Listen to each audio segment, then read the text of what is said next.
오늘도 하나님 말씀은 내가 누구인지, 무엇을 가졌는지, 무엇을 할 수 있는지 알게 하십니다. 이 시간 다음대의 선포하며 내 마음은 지켜질 것이며 내 말은 반드시 변화될 것입니다.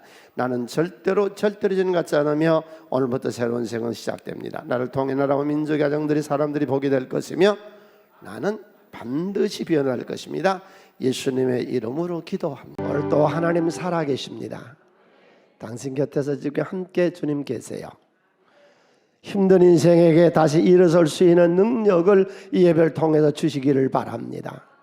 하나님 병든 자를 찾아가 주셔서 안수하사 건강하게 치료하여 주시고, 마음이 심히 불편한에게 평강을 주시며, 앞날이 불안한 자들에게 확실한 성령의 은총을 입는 시간 되게 하여 주시옵소서. 그일라라고 하는 블레셋하고 이스라엘하고 중간 국경 마을 그일라가 있습니다. 이때 다윗은 사울의 3,000명의 살해 군사들을, 이 특공대를 피해서 도망 다니고 있습니다. 그의 주위에 있는 군사력은 400명밖에 되지 않습니다. 그런데 이 그일라라는 국경 도시를 블레셋이 침범해 들어와서 재산을 다 빼앗아, 가축을 다 빼앗아, 곡식을 다 빼앗아가고 사람을 쳐 죽이고 하는 그런 얘기를 듣습니다. 참모들이 두 가지 나눴습니다. 가면 안 됩니다. 사울 왕에게 들키고 들통이 날 것이고, 사울의 군사가 금세 3,000명의 특공대가 와서 우리를 죽일 것입니다. 한쪽에서는 아닙니다. 내 민족이 어려움을 당했는데 그들 돌보지 않는다면 우리가 존재할 이유가 어디 있습니까? 그래서 다윗은 하나님께 묻습니다. 하나님, 내가 그일라로 갈까요? 말까요? 가서 되는 게 아니거든요. 가서 블레셋하고 싸움에서 내가 승리할 수 있을까요? 없을까요? 그랬더니 여호와 하나님이 다윗의 물음에 대답하기를, 가라, 너는 분명히 이겨 승리하리라. 주여, 오늘 이 예배 시간에 인생의 문제가 응답받게 하여 주시옵소서. 하라든지 하지 말라든지, 사표를 쓰든지 쓰지 말라든지, 창업을 하는지 안 해야 되는지, 하나님 이 시간 나에게 이 예배 시간에 계시하시고 응답하여 주시옵소서. 전쟁에서 그일라를 해방시키고 다윗의 군대가 승리했습니다. 족법에 의하니까 사울이 그 얘기를 듣고 온다는 겁니다. 또 이 그일라 사람들을 위해서 생명을 바쳐서 그들을 건져냈는데, 저들이 이 다윗을 잡아서 사울에게 넘겨볼 걸, 그런 소문이 들립니다. 하나님께 묻습니다. 하나님, 사울이 내려오겠습니까? 내려온다. 그일라 사람들이 나를 잡아서 자기들 위해서 이렇게 내가 했는데 넘겨버리겠습니까? 넘겨버린다. 빨리 떠나라.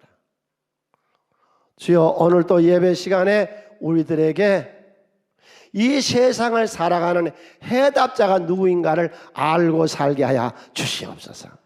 내 인생의 해답자를 오늘 여기서 만나세요. 그분은 해답하세요. 할렐루야. 이때에 예레미야, 오늘 우리가 보는 예레미야 세 번째 강해를 듣습니다. 이때 남한국 유다는 어떤 형편이었느냐? 정치 세력이 크게 세 수로 나누어져 있습니다. 우리나라도 지금 정치 세력이 몇 수로 나누어져 있죠. 그래서 친바벨론파가 있습니다. 바벨론하고 친한 것이 우리들에게 유익하다. 이게 주의 종을 중심으로 해서 일어났던 친바벨론파입니다. 그 다음에 모든 정치가들, 모든 이 나라의 지도자들, 남한국 유다의 대다수 지도자들은 다 친애굽파입니다.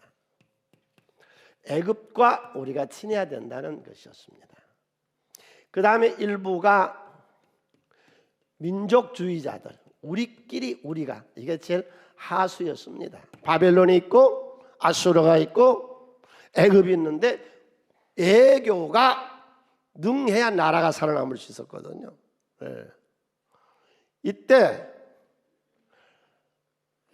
바벨론 느부갓네살 군대가 예루살렘을 포위했습니다.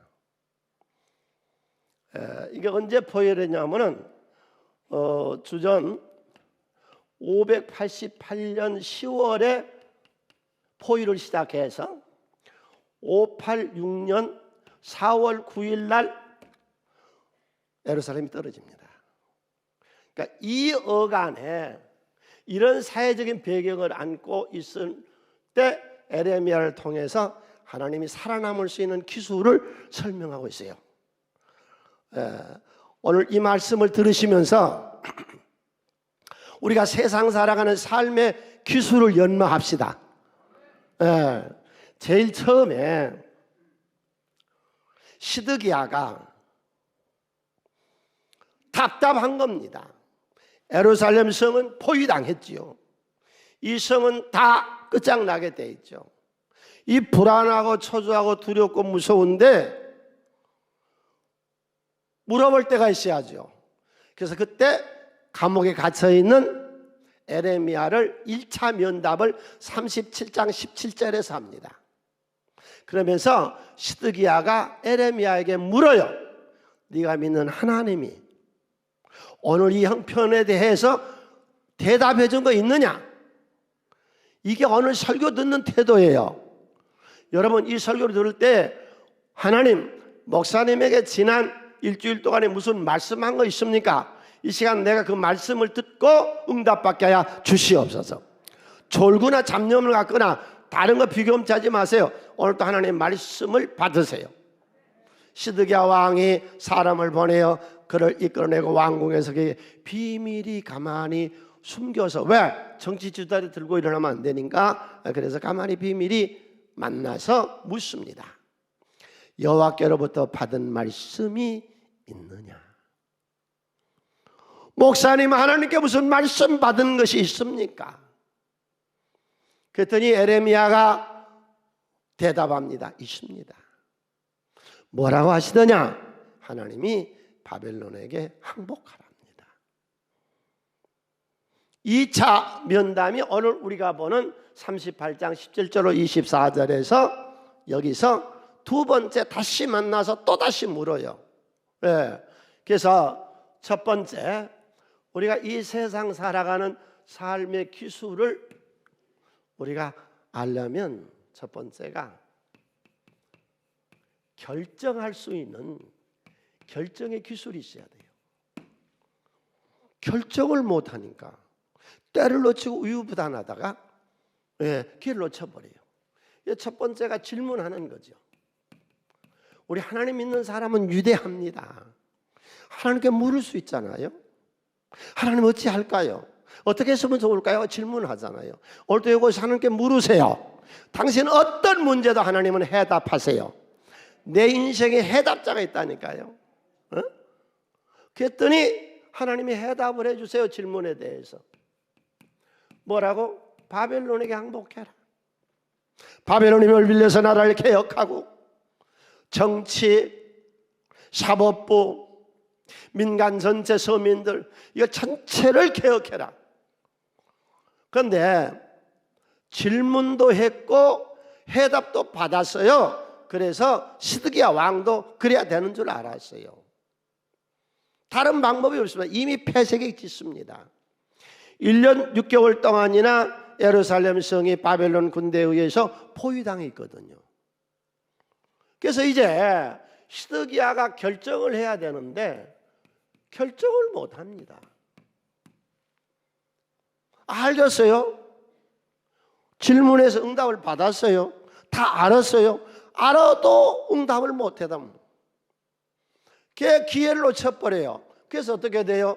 느부갓네살 군대가 쳐들어와서요 예루살렘 성벽을 다 깨버리고 4월 9일 날 5월 달에 성벽 다 불질러버리고 싹 다 솔로몬 성전 깨버리고 나라 전체 살육하고 보이는 대로 죽이고 나라 전체 불바다를 만들어버리고, 오늘 여기 나오죠?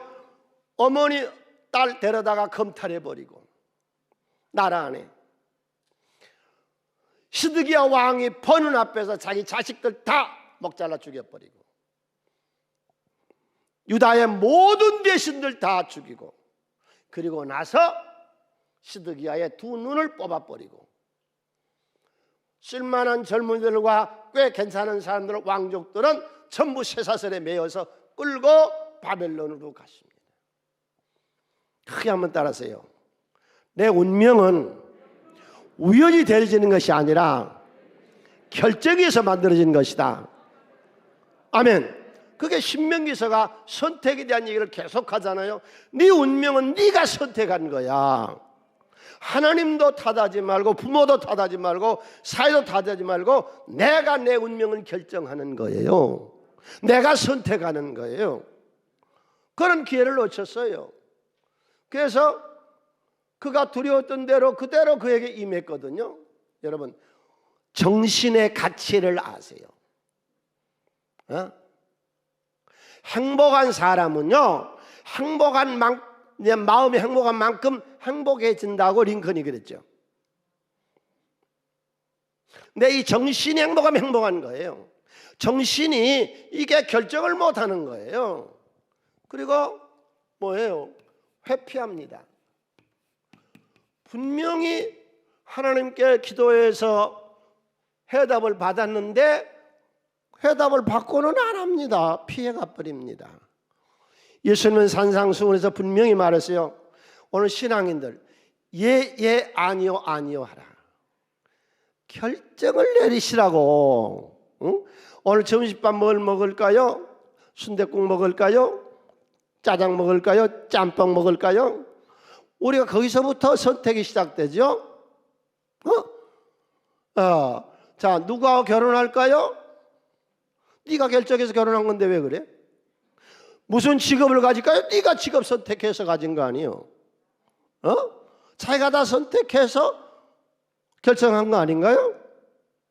주여, 오늘 또 올바른 결정이 이 삶의 기술이란 걸 알게 하여 주시옵소서. 기회를 놓치고 나니까 두 눈 뽑히고 셔서르면서 다 끌려가잖아요. 그러니까 문제가 뭐예요? 우리의 정신세계입니다. 오늘 또 이 정신의 가치를 발견하시고 무릇 지키려는 것보다 더욱 내 마음을 지켜라. 생명의 근원이 위해서 나누니라. 이 마음의 세계에 회피하거나 피하거나 두려워, 사람 무서워, 사람이 무서워서요, 이게 두려워서요, 허약해서요 결정을 못 내립니다. 시드기야가 분명히 이게 옳은 줄 알았거든요. 그런데 이 정치가들, 이 친애굽 이파들이 무서워서 이 결정을 못 내리고 있는 거예요. 여러분, 사람 눈치 보지 말고 사람에게 어찌하랴 하나님 보시고 결정합시다. 이걸 내가 해야 되는지 안 해야 되는 건지. 그 다음에 세 번째로 영적 분별력이 있어야 돼요. 참 하나님, 난 은혜 감사한 게 기도하면요 분별력을 주세요. 별별 분별력을 다 주세요. 사기꾼 데려와 보세요. 하나님 기도하면요 그 사기꾼 보여줘요. 나도 모르는 사이에 깜짝 놀라 까만 만돈 입은 거지가 나오기도 하고요, 황하리 빈 광야도 나오기도 하고요. 우리 새성교회 모든 성도님들, 이 험악한 세상에 분별력을 가지세요. 오늘 내가 이 말씀을 준비한 이유가 예레미야가 살고 있던 시대에 험악하고 사회 전체가 혼동한 것처럼 오늘날 우리 대한민국 사회가 혼동을 하고 모두가 다 혼탁한 세상이 있어서 주여, 우리가 똑바로 바르게 분별하게 하여 주시옵소서. 한동대를 설립했던 설립자가 너무 힘든 겁니다. 돈을 대기도 힘들고 사회에서 비난도 있고 허가 내기도 힘들고 하다가 너무 힘이 들어서 그분 전기에 보면 나와 있거든요. 그래서 포기를 하고 이제는 한동대 세우는 거를 내가 포기해야 되겠다. 그러고 주일날 가서 예배를 드리는데 목사님이 그번 주일 설교를 또 뭐래요? 왜 포기해? 왜 포기해? 하나님 역사하시는데. 그래서 다시 은혜 받아가지고 해서 오늘날 그 대학을 세웠다 그래요. 여러분이 예배 시간에 응답을 받으세요. 주님 살아 계세요. 어떠한 일을 당했든지, 어떠한 어려움이 있을지, 어떤 고단한 인생이 있을지라도 우리 주님 일어서게 하시는 응답의 시간 되시기를 간절히 축원을 드립니다. 우리 교회 집사님들 중에요, 사업하는 사람들이 두 종류의 사업이 있어요. 시대가 막 급변했잖아요. 한 20여 년 전부터 우리 사회가. 사향 산업이 있어요. 이건 해서 안 될 사업이에요. 노동만 가지고 했던 그런 굴뚝 사업이라든지 이건. 근데 한 집사님이 와 큰 중소기업을 하셨는데 딱 접어버리시더라고.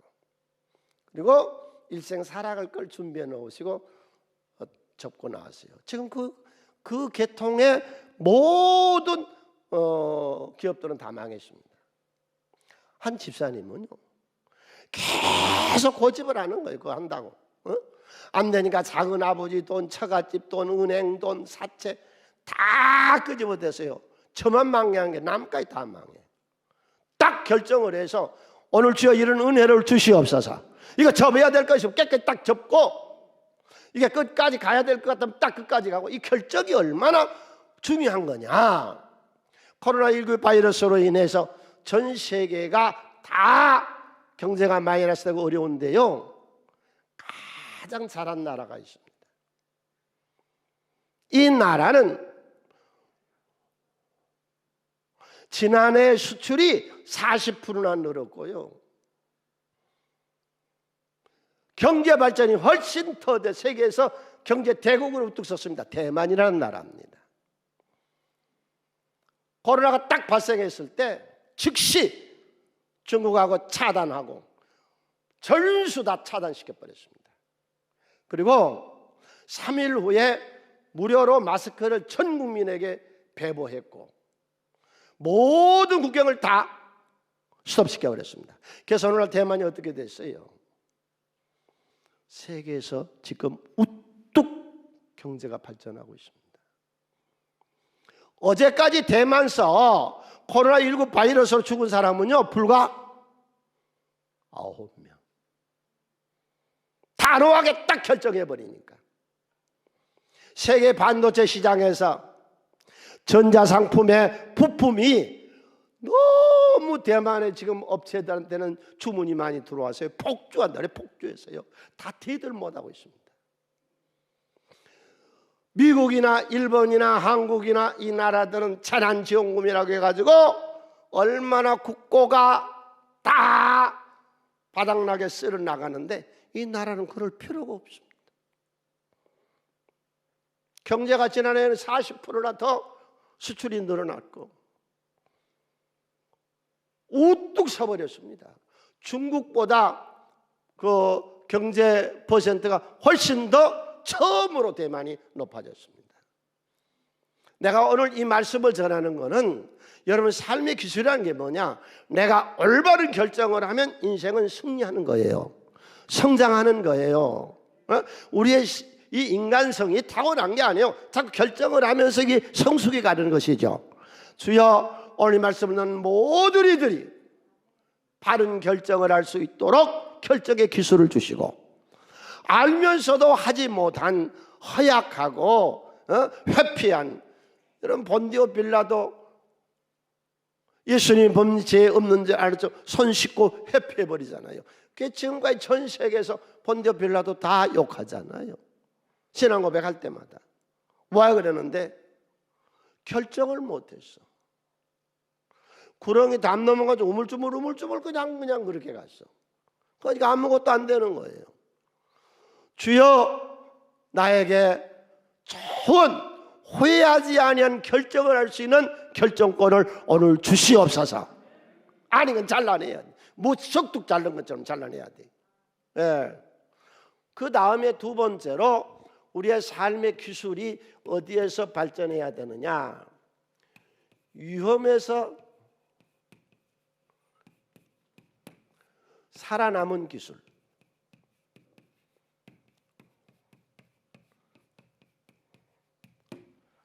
위험한 지역에서 살아남았다. 남왕 유다가 망했습니다. 그래서 다 끌려가고 불타버리고 완전히 나라는 폐허되어 버렸습니다. 아무것도 없는 사람, 빈민가, 그냥 그런 사람들, 이건 있어졌고 없어졌고 그런 사람들만 모아요. 바벨론에 느부갓네살 군대가. 그래서 그들의 총독으로 누구를 세우냐면 그다랴를 총독으로 세웁니다. 그다랴가 총독이 돼서 정책을 펴요. 친 바벨론 정책을 펴고 경제 부흥 정책을 써서 나라가 발전을 합니다. 다시. 그러니까 모압, 암몬, 에돔, 아람, 애굽에 피신해 있었던 이스라엘 사람들이 다 다시 몰려 들어와요. 예루살렘으로 몰려와요. 초대 총독 그다랴가 그의 참모들 중에 아주 유능한 참모들이 많이 와요. 군대 장군들, 장군을 지냈던 그런 사람들이 몰려온 중에 요하난이라는 사람이 그달랴 밑에 들어옵니다. 또 이스마엘이라는 왕족이 그 곁으로 옵니다.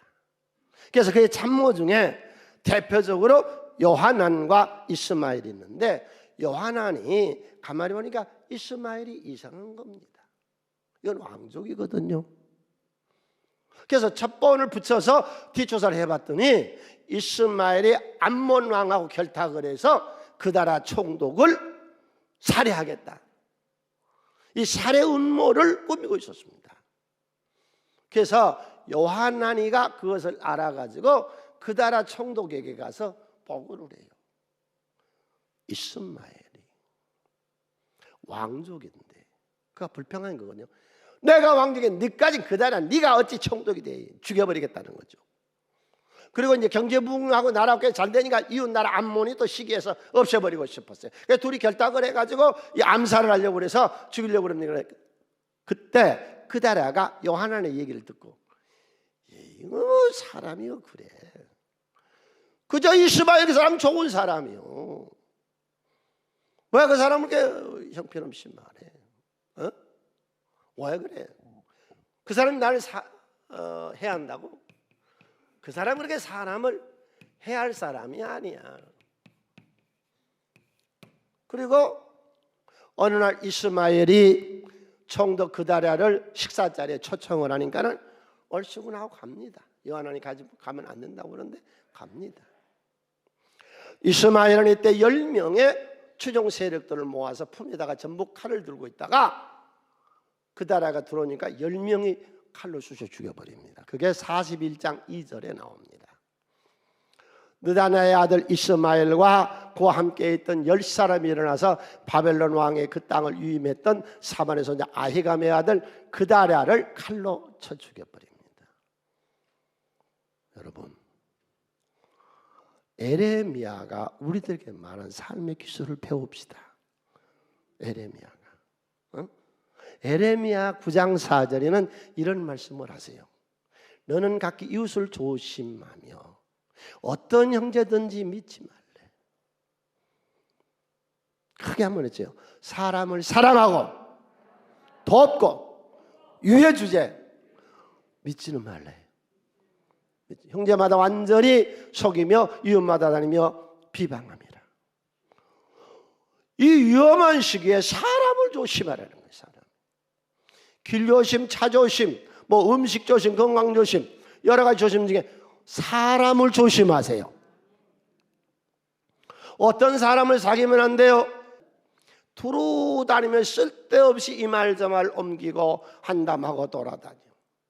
남의 비밀을 누설해서 남을 험담하고, 너하고 그 사람 비방했지? 그 사람 거기 가서 또 너 비방한다고. 그러나 우리는 마음이 신실한 자는 남의 허물을 덮어나갑시다. 아멘. 부정주의자들 사귀지 말아요. 당신도 부정주의자. 뭐든지 넣어야 안 된다는 거예요. 코로나 시대에 교회 가면 되냐? 된다. 왜? 기도하면 되냐? 된다. 할렐루야. 열심히 이렇게 일하면 되냐? 된다. 돼. 그 다음에 아주 사람 본심이 더럽고 나쁜 사람이 있어. 그래서 이 이간질을 해. 16장 28절에 잠언서에서 배역한 자는 다툼을 일으키고 말장에는 친한 것을 이간, 이런 악한 것들, 교만한 것들.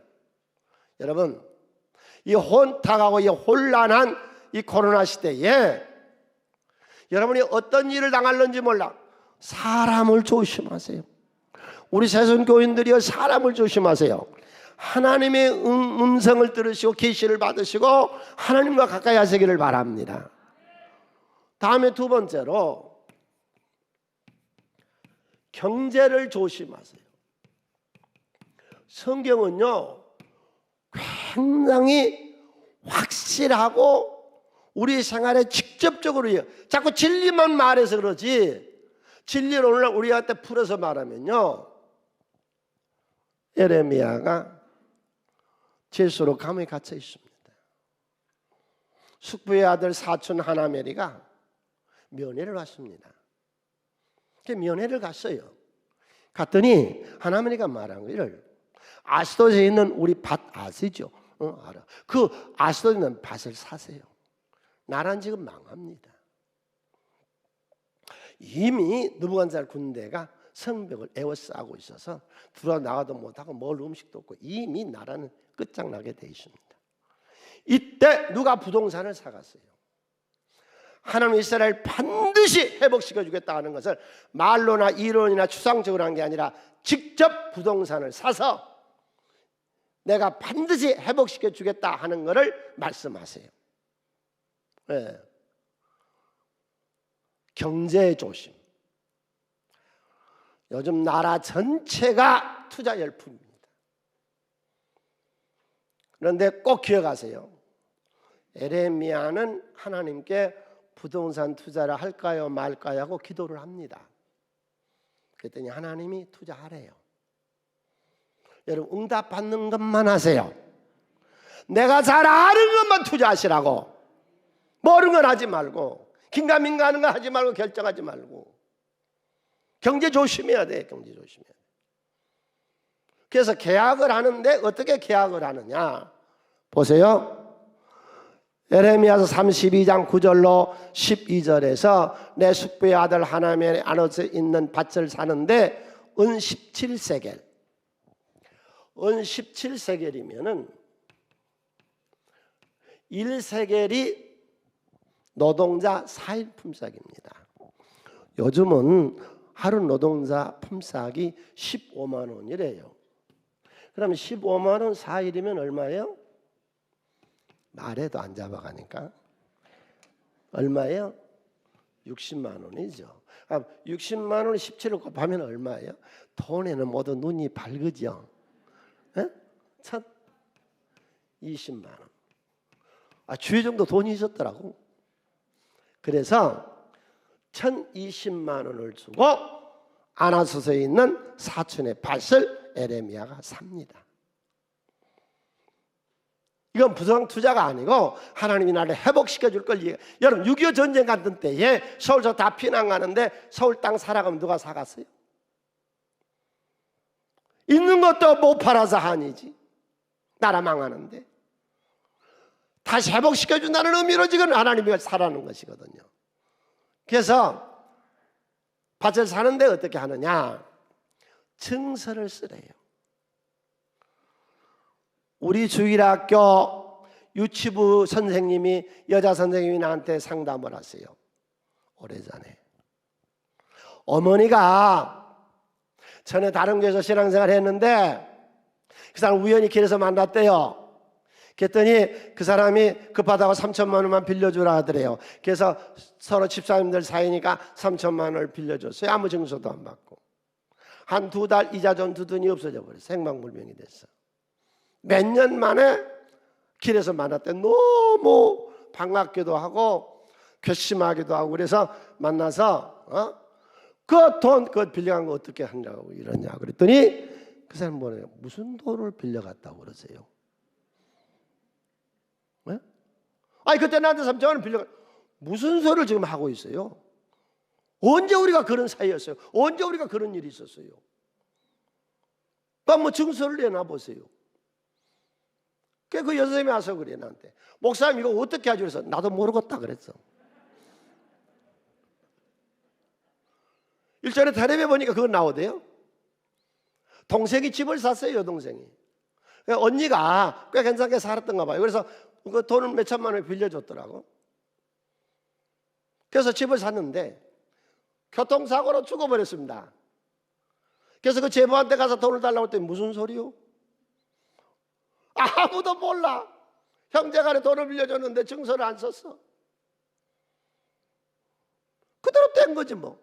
돈을 줬다는 아무 증거가 없잖아. 증서를 써서 봉인을 하고 증인을 세 사람 세우고 오늘 저울에 달아주고 법과 규례를 규례대로 봉인하고 봉인하지 않은 매매 증서를 내가 가지고 나의 숙부의 아들 하나멜과 무슨 말이냐면은 한 분은 완전하게 지금으로 말하면 지금 법이 약간 좀 바뀌었다고 그러죠. 법무사 사무실에 가서 공인 인증을 하고 하나는 네가 가지고 있고 매매 증서에 증인을 세우고 너하고 둘이만 한 게 아니라 증인을 세우고 시대에 앉아 있는 유다 모든 사람 앞에서 그 매매 증서를 마시아의 손자 네리압의 아들 바락에게 붙여라. 여러분,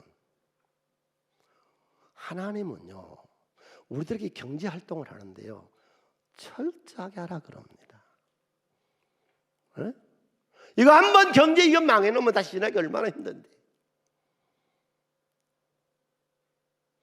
종합에서 여러분 우리 세송교회 모든 성도님들 부탁합니다. 투자할 일이 있거든 꼭 내가 아는 것에만 투자를 하되 하나님께 응답받고 하세요.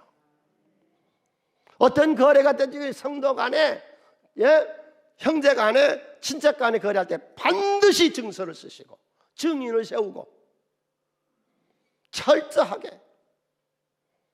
이게 오늘 우리가 이 세상에서 위험에서 살아남을 수 있는 이것이 기술입니다. 아멘. 사람 조심하세요. 경제 아무렇게나 우물딱저물딱 하지 말아요.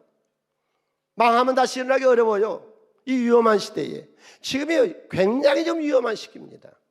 혼탁하고 모두 그러니까 지금 날 서 있고 그랬습니다. 이때 나는 우리 세송교회 성도님들이 정말로 삶의 기술을 배워서 올바른 결정을 하고 실수하지 아니한 위험에서 대피해서 피해 나올 수 있는 길을 아시기를 바랍니다. 세 번째로 삶의 기술이라는 게 뭐냐? 현실 적응 능력입니다. 기독교인은 현실 도피주의자가 아닙니다. 1929년에 미국에서 경제 대공황이 일어났을 때 유태인들은 안 죽었습니다. 안 망했습니다. 다시 일어났습니다. 다른 사람들은 자살하고요 경제공황에서 다 허물었지만 저들은 딱 망하니까 바로 길거리 행상으로 나섰습니다. 말도 안 될 소리를 하는 거예요. 성경은 말도 안 될 소리를. 에레미야는 말도 안 될 소리를 하는 거예요. 이스라엘 백성들아 지금 아직 안 망했어요. 너희가 망해서 바벨론의 포로로 끌려가거든. 너희를 포로로 끌려간 그 나라 바벨론을 위해서 기도하고 평안을 구하고 이 나라에 충성하래요. 말이나 돼요. 이거 우리나라 역사다 대입하지 마세요. 이거 안 되니까. 일본이 우리나라를 침략해 있을 때, 중국이 우리나라를 점령해 있을 때, 6.25 때 북한이 우리나라를 점령해 있을 때 그때하고 사정이 아주 다르습니다. 바벨론은 포로로 끌려간 사람들을 자기 나라하고 동등하게 돼서 지금도 일본은요 우리 대한민국 사람들 제일교포들 한 사람도 공무원 안 씁니다. 네. 29장 7절 말도 안 될 소리를 하시죠. 너희는 내가 사로잡혀 가게 한 그 성의 평안을 구하리요. 독립운동하고 비밀지하운동하고 이 나라 부숴버리고 망해버리고 그 하지 마라. 내가 70년 지나면 너희들 다 풀어줄 거니까. 그러니 여호와께 기도하라. 이는 그 성의 평안함으로 너희도 평안할 것입니다. 그래서 다니엘이 나온 거예요. 이 신앙, 이 하나님 말씀을 듣고 사드락 메삭 아벳느고가 나온 거예요. 지도자가, 최고 지도자가, 유대인들이. 바벨론 왕 다음에 최고 지도자가 다니엘이었어요. 이 교육을 받았기 때문에, 현실 적응하라는 이 교육을 받았기 때문에 에스더가 나오고 모르드게 총리가 나올 수 있었어요. 자, 다른 것 각설하고 오늘 당신 무슨 일 하세요? 어떤 일 하고 있든지 간에 그 일에 빨리 적응하세요. 아멘. 여러분, 요셉을 보세요. 요셉은 족장의 아들로 부경을 누리는 엄청난 재물, 엄청난 기업가 부자의 자손이었습니다. 그가 노예로 애굽에 불려가죠. 노예 시장에서 보디파리가 돈 주고 요셉을 사가서 자기 집에 노예로 쓰잖아요. 노예 열심히 일해요. 원망도 안 해요. 하나님께 뭐 구하지도 않아요. 아버지한테 연락도 안 해요.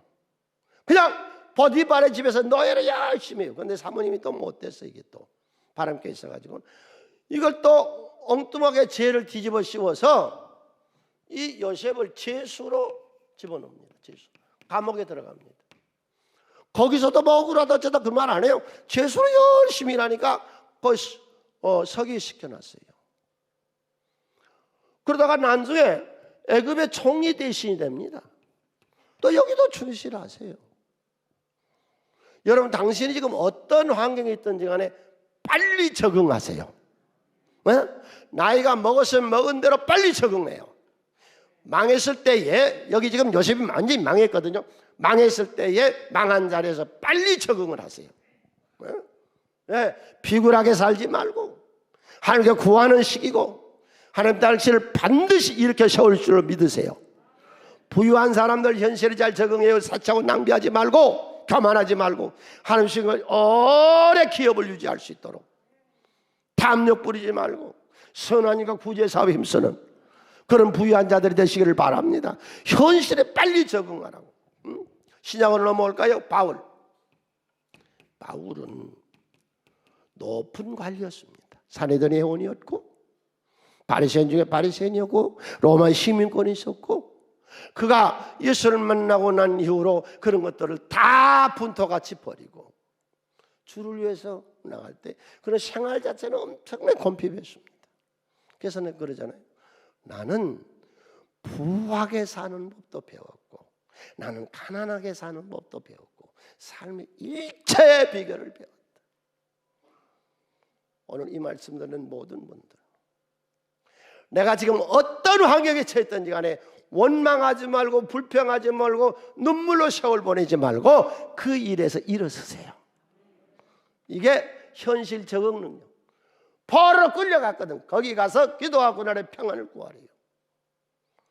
오늘의 말씀은 이 사회가 정말로 혼탁하고 어지럽고 하는 이런 시대에 이 예레미야와 같은 시대인데 우리 세순교회 성도님들이 어떻게 하면 이 혼탁한 데서 빛을 붙잡고 일어날 수 있으며 사기당하지 아니하고 바르게 살 수 있으리라 이 말씀을 준비했는데 어떻게 이렇게 사시겠어요? 똑바른 결정하세요. 결정을 잘못하니까 망한 잘못된. 사람 조심해요. 누구든지 사랑하고 베풀고 은혜를 주세요. 그러나 그 사람에게 나 다 해서요 어려운 사람 돕고 이렇게 다 도와주고 그러면 괜찮을 줄 알았더니 그것도 배신하고 나가더라고. 주여, 경제가 한 번 망하면 일어나기 어려우니까 내가 아는 것에만 투자하게 하시고 꼭 응답받고 역사하고 철저하게, 얼마나 철저하게 지금 예레미야가 우리에게 말씀하고 있어요.